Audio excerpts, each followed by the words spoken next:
Hey everyone, welcome to my channel. My name is Mandy, and today we're going to be talking about 3 reasons why I left my top 1% Etsy shop. So if you are brand new to this channel, make sure that you hit the like and subscribe button so you can make sure to get all the updates as soon as we post brand new videos. Okay, let's get into it. So I have 3 reasons why I left my top 1% ranking Etsy shop. Now there are so many Etsy shops, and I actually did have a 6-figure top 1% Etsy store. It was very successful. And it's true, I actually did have a top 1% Etsy shop. Now I made orders regularly every day, and I made hundreds of thousands on the Etsy platform. So what in my right mind would make me leave? Something even better. But first, let's talk about the reasons why I actually left. First, control. I didn't like the fact that Etsy basically owned me. They controlled everything from how my shop looked to the attributes that I could add. I'm a creative and I don't like being boxed in. I'm sure if you are on Etsy as well and you're creative like me, that this probably irritates you too. I wanted more options for my customers than Etsy could give. Now, not to mention, if something happens and if you break their rules, Etsy can actually shut down your shop. This happened to a friend of mine who had a major trauma in her life, and she had outstanding orders at the time, and customers complained, and her shop was just poof, gone. It was erased. And her shop didn't exist anymore. This really bothered me.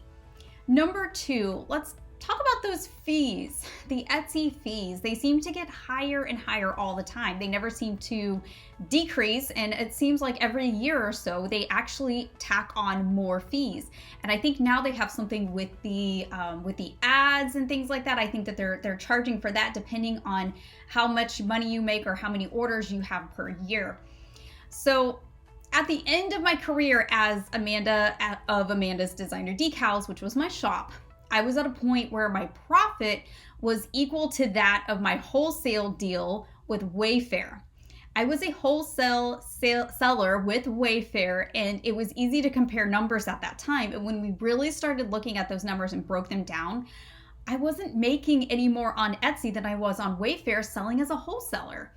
So, and then on top of that, I was already paying hundreds in ads per month with Etsy as well. So really, it was a numbers game for me.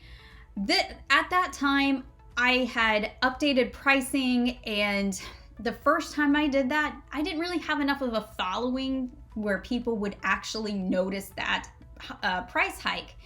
But the second time that it happened, which was within the last 18 months, I had enough people who were following my shop and on my email list that they would actually notice if I raised my prices. I've had to do that a couple times throughout the 8 to 10 years that I owned Amanda's Designer Decals because of UPS and USPS shipping prices. But when Etsy really started hiking up the fees, I really had to weigh whether or not it was worth raising the prices. And I'm sure that a lot of you have probably experienced the same thing. Number 3 is the changing algorithm. It sometimes feels like Etsy changes the algorithm all the time.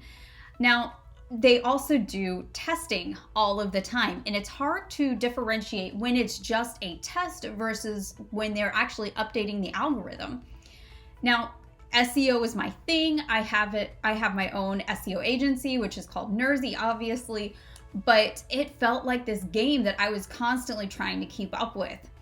Now, before Etsy changed CEOs, I was on page 1 for most of the keywords that I wanted to rank for and the big ones in my industry. And that's really what made me a top 1% seller. That, and of course, having really good products that people want to buy. But in 2015, Etsy decided to change things up in a major way. The new system booted me off all the first pages that I had and put shops on page 1 that barely had any sales. Now, I'm sure if some of you were around Etsy in that time, you probably know exactly what I'm talking about. I thought it was going to tank my business. My sales dried up, and honestly, I was really angry about it. But then opportunity came knocking. We'll get to part 2 of this in the next video.